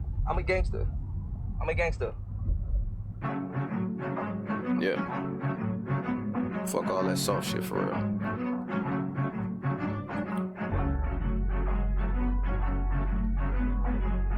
Yeah. Jumped off the motherfucking porch, then I landed straight on the block. 6 a.m. open up shop. KO ass if you ain't tryna cop. Disagreements get a nigga shot. Automatic and it got a stock. Get the street sweeping with the broom, then you come behind it with a mop. Never ran off on a plug, but I ran off on a pluck. Never ever ran from a nigga, but I have ran to the truck. Put it till you make you give it up. I'm only gon' ask a nigga once. They gon' have to call the paramedics if niggas wanna call my fucking bluff. Jumped off the motherfucking porch. Stolen car, I whip it like a Porsche. In the pot, I whip it like a horse. 4 pound, lit it like a torch. Jumped off the motherfucking porch. Jumped off the motherfucking porch. Jumped off the motherfucking porch. Jumped off the motherfucking porch. My mama was praying I stay out the mix. I was praying for a couple of licks. Ride a weed man when I was 15. And honestly, I ain't been the same since. Caught my first case, I chilled out a bit. A year later, I was back on my shit. We was gonna get it however it come. Your car getting ran or your door getting kicked. Jump off the porch like I jumped out the sky. Quarterback on the scramble, how we slide. I gave niggas warnings, really I tried. But they don't believe you till somebody die. Take pictures with it, but ain't shot it once. He just a fucking model with a gun. I've been on the news and I've been on the run. And I've been on your block and I spin it for fun. A1, I can't settle for less. A nigga try me, I be calling collect. Shit that we got it can shoot through a vest. Chopsticks like it's Panda Express. Touch one of us, we gon' ride about it. Niggas got a lot of pride about it. You rep your side and I rep my side, but we gon' see who down to die about it. I love how the conversation gives y'all so much detail, and y'all probably like, man, what the hell? What's going on? And it's, bro, everything we just talked about was in that song. Literally. For real. For a fact. For real. It'd be tough trying to like condense it into a song, which is why I feel like music is really for me, because it's like, there's so many different stories that I can tell. You get what I'm saying? I mean, at the end of the day, you got to ask yourself, like, you're literally putting your life into 3 minutes. Mm-hmm. Tops. An average song nowadays is about 3 minutes. And you're putting your life in experience. And experience can go from an hour, 10 minutes to all those 6 hours. It can go, it can go forever. Before I butcher the words, it can go forever. So putting those experiences in one song, it's hard. Oh, for sure. But it has to create a relatability with everybody. I told you, man. I don't know. You a little bit, ain't it? It's hitting me, but boy, I tell you, but my words, I don't know. Maybe I need to have more conversations to really get the words kind of coming out. But yeah, like, it touches people's souls. It touches people's brains and what they got going on. So, like, You're doing the right thing at the end of the day, you know? So, what I think we should ask is, What's up with this new album, man? Like, what is something different from what you've already put out to now? What's different is it feels like it's a more mature version of me. It's a more reflective, because I'm in a better place now. Like, for example, right? The project is called At What Cost, right? And the reason that is because, you know, as niggas, we don't really like to admit our insecurities, right? We don't really like to admit the shit that, like, it bothers us when we see it. And for the first time, maybe in my life, bro, I look in the mirror and I actually love what I see. You feel me? Like, Ooh, that's deep. I love Reek Fisher, bro. I love who the fuck I am. I love what the fuck I'm doing. I'm happy. You get what I'm saying? Like, I'm not satisfied, but I'm happy, right? So with that being said, it's like, I bet you like what you see, but what the fuck did it take to get here? You feel me? All the bullshit, all the pain, all the losses, all of the wins that was overshadowed by having to look over your shoulder because you feel like, yeah, this was a win, but not to be corny, but at what cost? You get what I'm saying? But I think in a sense, you gotta be happy, or at least, yeah, you gotta be happy or joyful with yourself before you can be satisfied. You feel me? You had to be in that reason I ain't satisfied, because I know it's bigger things to do. I mean, it's more left on the horizon. This is just the beginning. You feel me? But now I finally get it. You see what I'm saying? Like, I had a dream, but I didn't necessarily know how to turn that dream into a goal. And you turn a dream into a goal by creating steps in order to achieve it, right? And I ain't really understand that. I just was kind of flying by the seat of my tail. So now that I'm in a position where I have a clear mapped out plan, it's like, okay, this shit is actually attainable. Like, I can make this shit happen. You feel me? I can do it. And I'm the person that I need to be in order to fucking do it. Like, I'm not distracted by the things that I was once distracted by 2 years ago, 3 years ago, 10 years ago, for sure. You feel me? And I think that's kind of a beautiful thing, because it's like, I see where I want to be, and I see who I am. People need to know who I am. And I see a cup that you ain't touched in a while, but we ain't gonna talk about that too much. See, I told you I like this guy. Nah, one thing about it, fucking with me, you gonna drink. I mean. Yeah.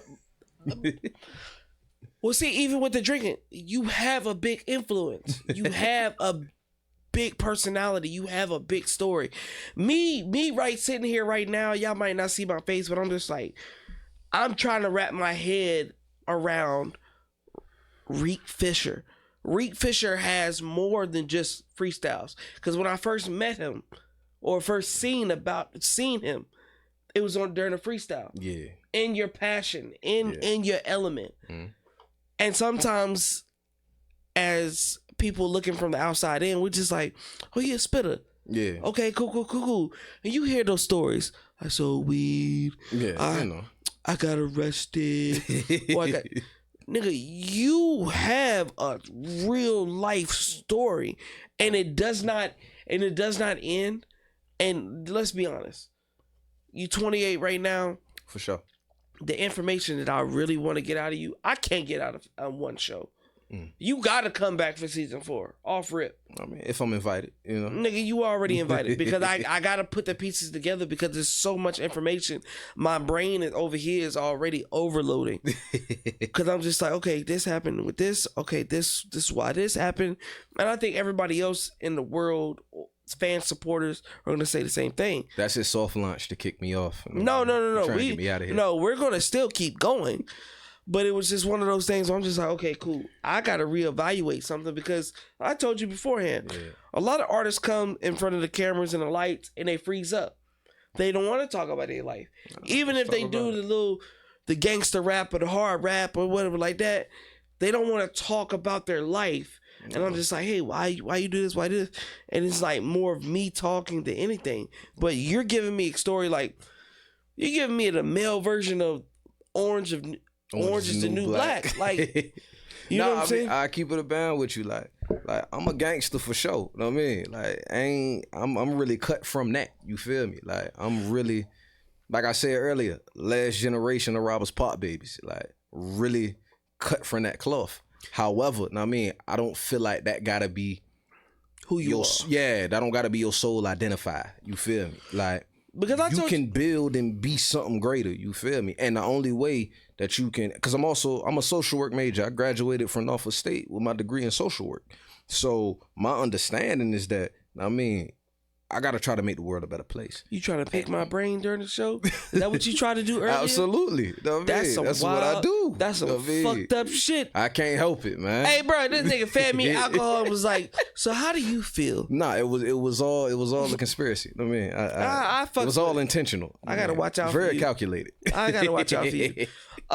No, but for real. But before you finish, I just want to say that, I mean, with that being, you know, my background as far as education is concerned, I mean, I understand that it's another Reek Fisher in the world. It's another young nigga that came from shit, bright, came from nothing, bright as hell, but don't know how to necessarily translate that level of intelligence into something constructive. You feel me? You gotta manifest it in something. So therefore, and I mean, you gonna dive into what seemed the easiest and what seemed the most interesting.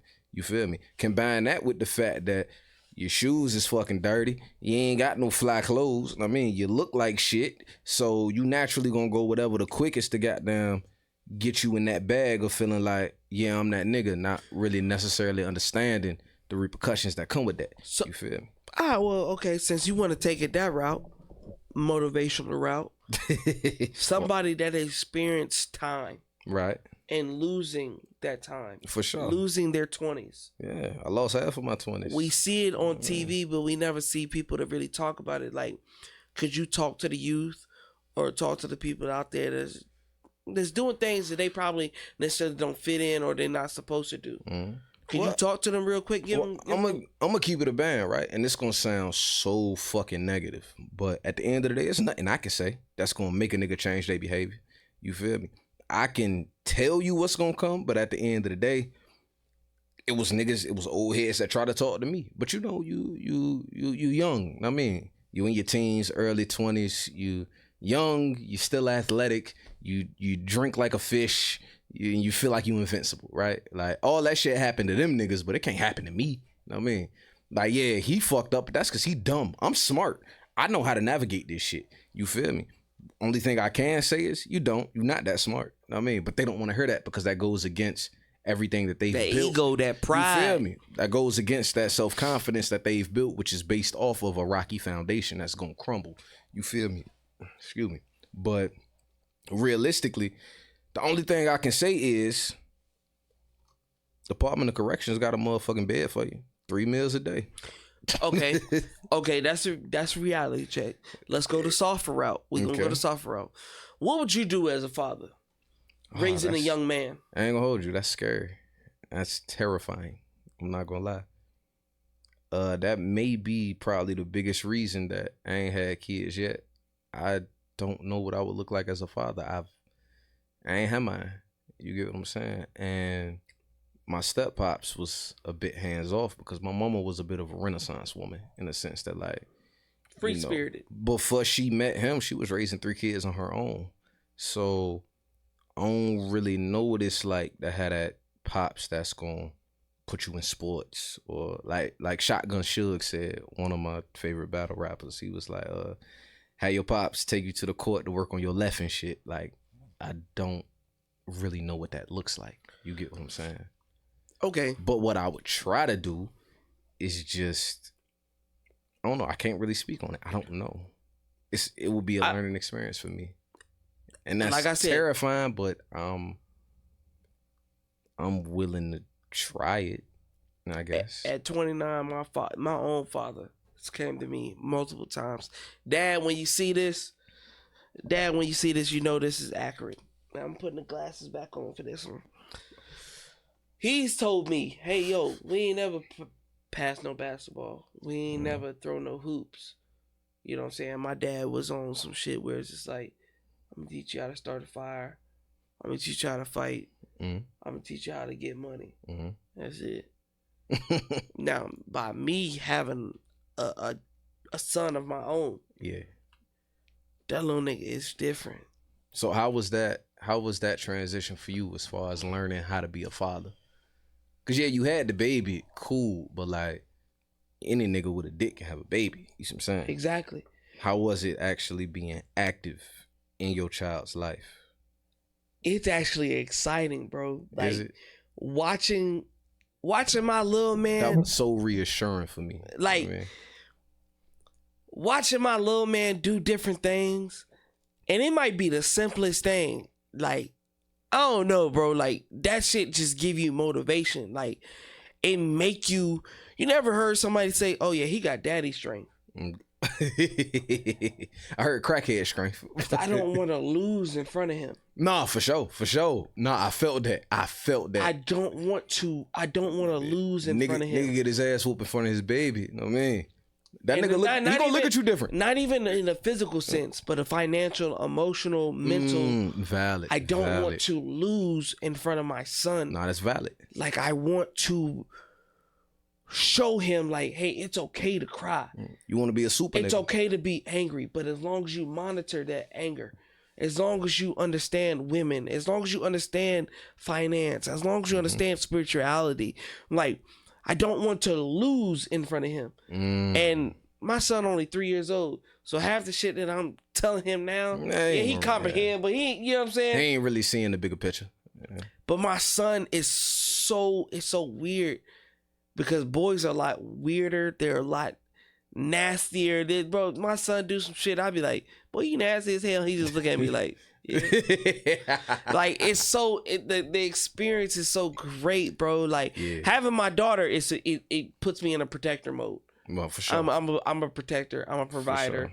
Like, my daughter Nah, that's one of my biggest fears for real. I'm basically a bitch when it comes. I said I feel like I'd be the Ed same is like way. a bitch. Ed is a bitch when it comes to my daughter. I'd probably be cold pussy when it comes to my daughter if I had a daughter. Like, I've never. I was raised by my mama. Like, I got mama's boy tatted on me on my shoulders. Like, my daughter, my stepmom, my aunts, and my grandmother, they took that female route. So with my daughter, it's hard for me to even yell at her without. You feel, I like, bro, cry sometimes. my brother got a daughter, right? And my brother, if you know Mount Fisher, you know Mount is one of the most solid niggas in the world, right? Don't really take no shit. I mean, granted, pretty boy nigga, but at the end of the day, it's a side of him that, like, he does not take anything lightly. Don't take disrespect lightly. Don't take nobody playing with him. He's very mindful of himself and his presence, right? And he's gonna make sure that niggas don't do anything to counteract what he's presenting, right? But then I see the nigga with his daughter. And Malk, I love you. So when I say this, it's not disrespectful. But when I see him with his daughter, it's the most pussy ass nigga I ever seen. This nigga so fucking soft. This nigga so fucking gentle. Like, a level of gentleness that I can't do nothing but respect. Cause it's like, this your baby, this your seed. You feel me? This is the product of you. Like, to the point y'all niggas look alike. I look at her and I see your motherfucking face. So like, I know you look at her and see your motherfucking face. And not only do you see your face, but you see your past. You see your mistakes. You seen the things that you could have done better. And it just puts you in a mind state to want to mold her to be the best version of not you, but the best version of herself. You get what I'm saying? I watch my daughter do that things. That shit's so beautiful, bro. Bro, I watch my daughter do things that I used to do to myself. And like, her mom's like, you gonna let her do that? You gonna let her do that? My daughter can, actually, she's been on the show before. Oh, for sure. And like, I've told her, like, yo, you can do that. Like, earlier, before we came in, she's drawn tattoos on her arms and her fingernails and stuff like that. And I'm just like, hey, look, I'm okay with you doing that. Explore yourself. Do things that you ain't never done before. I hate to cut you off. It's about a shot left. You want that? Yeah, go ahead, please. Cause I seen you double that motherfucker. Oh yeah, nah, listen, bro. Fucking with me, you gonna drink? Yeah, I fucks with bro. I don't think y'all understand. I was from the Navy, so. For sure. You okay, from man. A long line of drinkers, so you know, yeah, sure. exactly. But yeah, my daughter, bro, like, she's a different. She's me, but she's a sensitive me. So it's just like, I don't necessarily reprimand her and just yeah, for sure. These are the reasons why, because I mean, world, I'm a sensitive nigga. because society doesn't look at women as important or prominent figures or of intelligence and stuff like that. And like, nah, we're not gonna have that. For sure. We're not gonna have that word. So it is one of those things. As a parent, bro, I would tell you, like, it just, oh, that shit's still scary. It changes you, bro. How you treat women, how you treat niggas, like how you treat everybody is different. Because it's like, say you see a fuck nigga, right? Right. Yo, you's a fuck nigga. I don't like you. You's a bitch ass boy. Oh, in the way, or nigga. you was a hoe ass girl. I don't fuck with you. But then when you have a kid, I don't want my kid to be like you. I don't want them to, because somebody who raised you was a fuck nigga. They fucked up. So I don't want a cycle of fuck people. Nah, that's something that I came to understand as I got older, even without having kids. Like, a lot of times when a nigga moves shaky, it's like, I can't even really blame you. Like, you was raised to think that this behavior is acceptable. You see what I'm saying? What's that saying when the rappers be like, oh, that nigga was a rat, but his kid was a mice. Mice. Yo Gotti said that shit. It's like that. You just like your father, and he was a rat, so that mean he raising up mice. Yeah, Yo Gotti one of my favorite it's rappers. like that. So my kids, bro, my kids are raw. Yeah. Like, my daughter would come, if my daughter was sitting right here, she'll ask you the same question I'm asking. She raw with it. My son, he not a talker, but you gonna feel that shit off his body language. Yeah, so you gonna feel his presence. You know what I mean? He a Virgo, bro. Yeah. He not going for that shit. But yeah, like, being a parent definitely changes you. It gives you a perspective. Like, if you have a dream or a goal, a lot of people go out there and say, "Oh yeah, I got a kid, so I got to drop my dreams and goals." Nah, my kids are my motivation. No, like, sure, this right here, what I'm doing with y'all, it's for the babies. Everybody in the last 3 seasons, season 15, season 10, whatever I decide to retire, it go to them.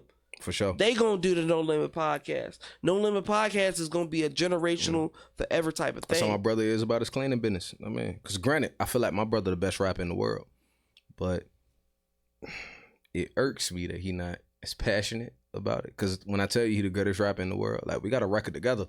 Well, we got a couple, but not as many as I would like, because he don't really care. But he like, nah, the cleaning business, this going to my daughter. This going to because my sometimes baby. you gotta find a foundation. Like, okay, so for example, you got Boosie, right? You got Boosie Badass. Also, one of my favorite rappers. Boosie Badass. Yeah, the music I make and my favorite rappers don't really align. I'm gonna just be honest. You got Boosie. Yeah. Boosie got like 7 kids. Mm-hmm. Out of the 7 kids, 2 of them are rappers that we know about. We know about Poison Ivy, or Ivy, or whatever you want to call her. And then we know about Tootie. Those, you know what I'm saying?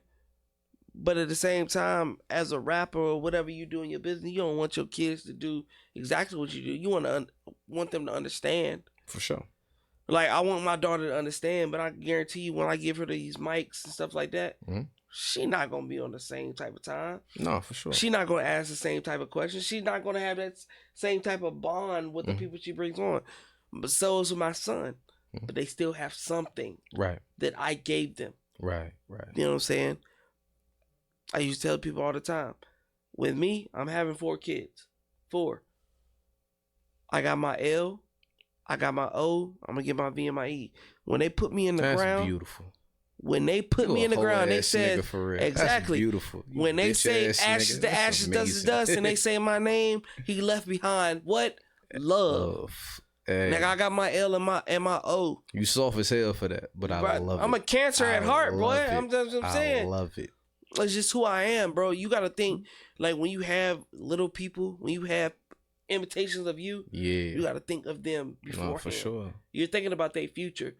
And I think that's why a lot of people stop their own goals, because they're thinking about their futures. But with me, and like right now, my baby's asleep right now. It's their time, they sleep. For sure. But at the end of the day, tomorrow, we're going to talk about this whole episode, because this has been one of those episodes where I can talk to an artist and we actually bond and we actually feel each other. We've been in those same places. Everything that you talking about right now, I can have a whole episode where me and you just go tit for tat. Everything that you done did, I done did already. For sure. Besides doing the bids. You was out here robbing niggas. In Charlotte. Oh. That's why I was like, I'm correlating with you. Ed is a shooter whole time. I had no idea. Used to do that shit. I mean, hey, because niggas used to get in my head. Hey, after this, I got a lick for us. You know what I mean? Let's get some money. But nigga, Ed used to be like that. I'm lying. I don't. Ed I'm out the streets, man. Ed used to be like that because I was trying to keep up with everybody. Nah, for sure. I understand. I wanted to, nigga, I had the nicest shoes. I had the nicest pants, the True Religions, the phone posits. And I'm gonna take it a step further. If you'd have met me 10 years ago, I'd have led you on a path of destruction. You see what I'm saying? But I had niggas that already did that. So you understand. And when the time came, when them motherfuckers put you in and you seeing the fucking silver chair melded or welded with the fucking floor, you got that fucking to you. See, that's the experience a lot of niggas can't speak on. And that nigga slide you the fucking shit right here. And my name is so and so and so and we're doing the investigation of so and so and they slide them pictures. And you see them pictures, man, and they see with they name signed on it. Niggas can't talk about that shit. And I'm sorry, bro. I'm sorry, and I don't mean to. I don't mean to take that from your interview, bro. Like when Ed be talking to y'all, bro, y'all don't know how that shit feel when you think you got a homeboy, and they already it's not your man. They already got your picture, bro. This nigga and they already signed their name, saying everything that they said in the interview, bro, is facts. This bro. nigga they don't understand. This nigga used to make my beats, bro. Bro, they don't. He was understand. the nigga that made all of this, well, not all, but majority of the records that I was putting out, it was him behind the boards.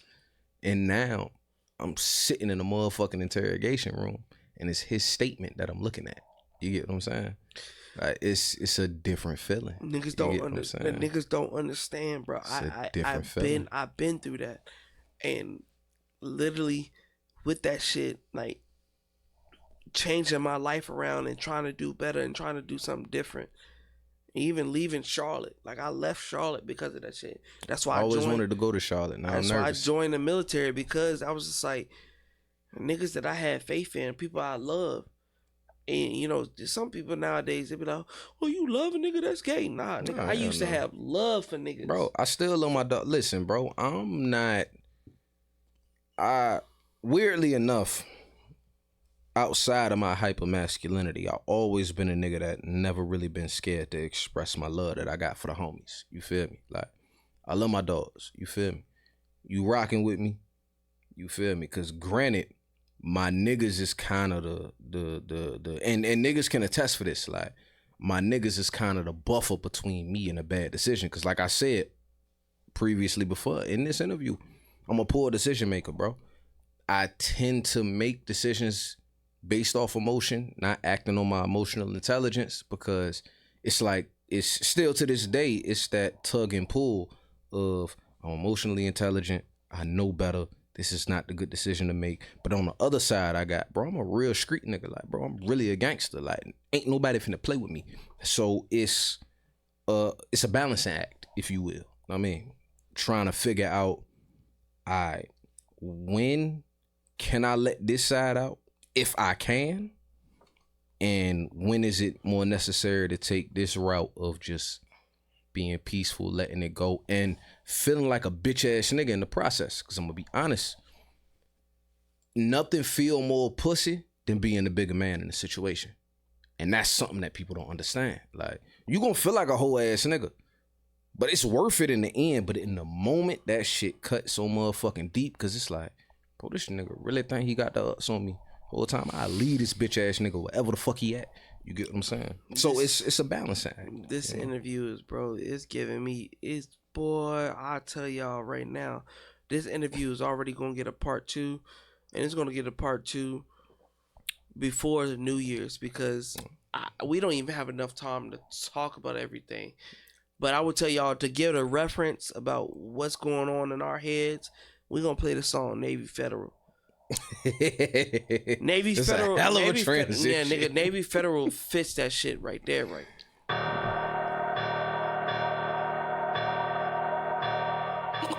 Drunk as a bitch, I ain't gonna lie to you. Drunk as a bitch, I ain't gonna lie to you. Yeah, you hear me?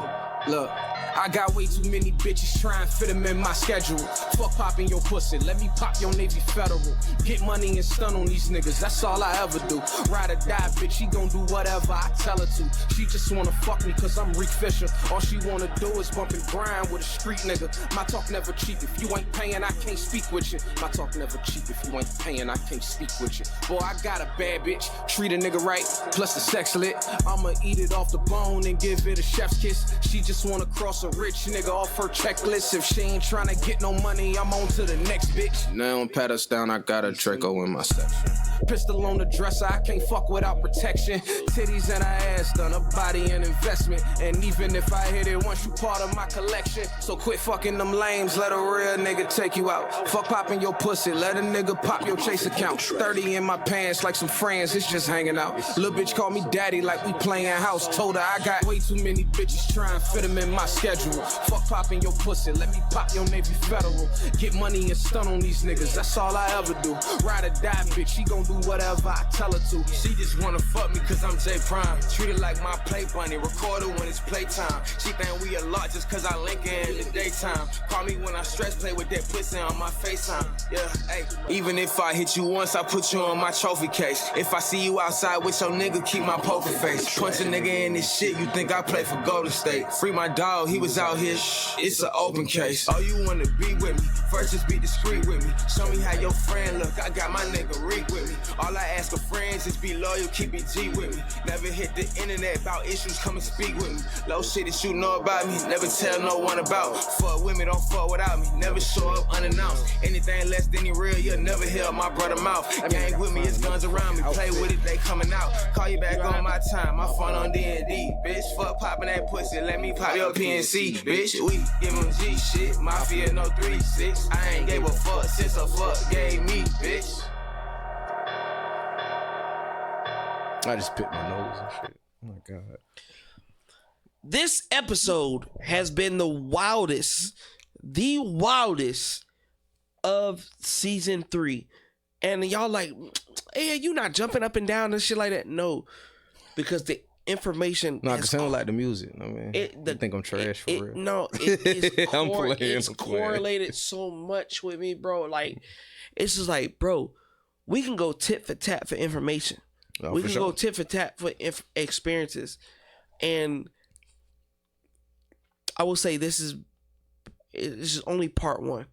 And then usually y'all see me and I say part 1 and I'll bring them next season and they finish part 2 and stuff like that. Nah, season 4, actually not even season 4, season 3, he's gonna have another episode and y'all might get mad about it. Still in the season 3. Season 3, he's still gonna have an episode because it's so much information that we haven't got through and we connecting. We bop. And this has been phenomenal. This has been phenomenal. And the only reason I'm stopping it right here is because we gotta recalibrate everything that we already discussed. Because I'm not gonna do it. I'm not gonna do that to y'all. And I'm gonna be honest with y'all. I'm not gonna give y'all a bullshit interview to understand and relate to somebody with snippets of what the conversation with is, and then eventually when they get bigger, you see them on bigger platforms and stuff like that. No, we're not gonna do that. He's gonna do this here. We're gonna get this out. This is part 1. About it. No, yeah, for sure. Because at the end of the day, the songs that y'all heard already, these songs aren't. The album's not coming out until January anyway. Yeah. So y'all should take this as a blessing anyway. But that's a little egotistical. No. But it's partly because I strive to be as humble as possible. No, man. Nigga, you got songs right now, bro. See, now I'm getting irritated. Because you got songs right now that I told you beforehand that nigga, listen to that shit raw. I gave him an ultimatum. Already. See, I told you. Ultimatum. Yeah. Ultimatum, potato. Already had gave that to him off rip. You know what I'm saying? Of what's gonna happen, and it's already succeeded what it was supposed to be. Whew! This interview has been the roughest for me in season 3, and not because what y'all see me sipping on. It's just because I fucks with this guy hard. Appreciate that, fam. And he's gonna be 2 parts in season 3, a part in season 4. He has a story. He has a purpose. So, you know, I'll tell you like this. Tell the people where you from. Like, I mean, not where you from, like where they can find you in a sense. Reek Fisher on all platforms, man. RIQFISHER. Twitter, Instagram, which is really my main point of communication. So please tap into my Instagram. On all streaming platforms, Reek Fisher as well. Spelled the same way. It's old music up there, new music coming. I mean, just that simple. Yeah, it's just that simple. Because once everything is put out, it's gonna be episode 70, but we're gonna give you an episode 71.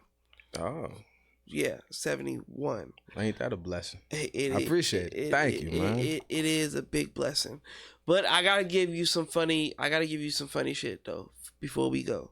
Nah, I'm nervous. Yeah, I gotta give you some funny shit. First and foremost, doesn't this nigga look like Sada Baby? Hey, watch the fuck out. I don't know if it was a beard. You know, niggas with patchy beards. Ed got a patchy beard, so I was like, okay, this nigga. Hey, bro, my beard ain't patchy. My No, I'm shit saying connect. me. I'm saying for me. I got a patchy beard. So I was looking at this nigga, and before the show, I was looking. I was like, bro, who does he remind me of, bro? And I was like, because he's animated and he's really out there. I was like, who does he fucking remind me of? Sada Baby. You gonna believe in my dreams like Coretta, bitch? Yes. Yes. Nah, my nigga Jordan from Detroit, so he done put me on to all the Detroit niggas, Peasy, Sada Baby, all them niggas, like, them niggas hard as a bitch for real. Exactly, bro. I was dating a girl that was from Detroit, and she put me on the Doughboy Cash Out. Nick, no, hard. You know what I'm saying? And I think that song right there turned me into a hoe, because it's all bitches and y'all bitches. Then I was like, oh, yep, there it is. Turned into that shit off rip. Nigga turned into a thot. Yeah, for real. And she was like, why are you acting like this? I was like, I don't even listen to this. I don't know. It's the music. Yeah. Music hits people different. And like, even when y'all listen to this story and y'all listen to his music, like, music makes you want to be somebody that you're not. Nah, for sure. Like, or my first be something that you... It makes you feel like you could be somebody that you can't be. Like, my first favorite rapper was 50 Cent. So, like, who wants to get shot 9 times? Nobody. I felt like getting shot was the coolest shit in the world. I mean, Yeah, like, Get fuck Rich or that. Die Trying. Nigga, It's still to me the best album, best debut album in the fucking world. So. Fuck that. My stepmom hit my ass with a BB gun and a fucking taser one time. And you said no. I don't want to fuck this. Negative. This hurts. Not happening. Exactly. I've had enough. I've learned my lesson. For a it's fact. over with. But like I said, at the end of the day, episode phenomenal. Story patchy, but it's patchy for a reason. You know what I'm saying? What I'm going to do and what he's going to do, we're going to correlate, and we're going to build part 2 to be bigger than part 1. I'm all for it. Let's do And it. then when we release the whole video, y'all gonna have like a whole Lord of the Rings 2 hours, 3 hours. Actually, because this is almost 2 hours. So by the time part 2, y'all gonna have like a 4-hour episode, like a movie. Y'all really gonna have the movie. I just pray you watch it. I mean, take your time. I mean, And understand, because there's more people like us, like him, like me. Not a liquor hitting me. I'm talking Like- slow and shit. You know what I'm saying? There's more people out there like us right now that need that reality check. No, for and sure. I think in part 2, what I would like to do is to give them that reality check, because we talked about your experiences of being locked up. Yeah. I've told you about my experience of being fucking incarcerated, and the shit fucking sucks. Nah, that shit But they trash. need more details of how to change their life and how to be somebody like you. Well, I'm gonna 'Cause be right honest. now- I never encourage nobody to be like me. Not necessarily like you, but because like I'm happy now, but like what fucking steps did it the take? stories that you've told me right now, do you think somebody would interview you right now back then? I'm sorry. Ask that one more time. From the person that you told stories about, like sure. bringing your origin story. For sure. Do you think somebody would have interviewed you back then? Oh no, probably not. I probably wouldn't have let them because I'm not talking to you niggas. Exactly. Even the idea of me being vocal at this point in my life, this is like a new experience. I won't try to talk to nobody when I was 17, 18. Like, the fuck you want to talk to me for? Nigga, what you got? You feel me? Like, exactly. Mind state was just different. Exactly. And that's why I'm saving the songs that we have, because I have, well, he has, and I have a perfect song for part 2. Because I feel like part 2, we're going to end it up smoothly. This one right here was just rough. No, for sure. We were just rough, raw, naked. Like, we just, It's just a conversation. So it was just a conversation, but it was raw. Next, part 2, the song that we going to play, y'all going to have babies. Or y'all going to have babies. I just want to wrap my arms around. Hell no. We ain't giving none of that shit. Because you see a whole different side of him. You know what I'm saying? But till next time, ladies and gentlemen, this has been a No Limit podcast with Reek Fisher, part 1. Part 2 is coming out. And Lord. Thank you for being here. Appreciate it. Y'all not ready. This is first time for everything.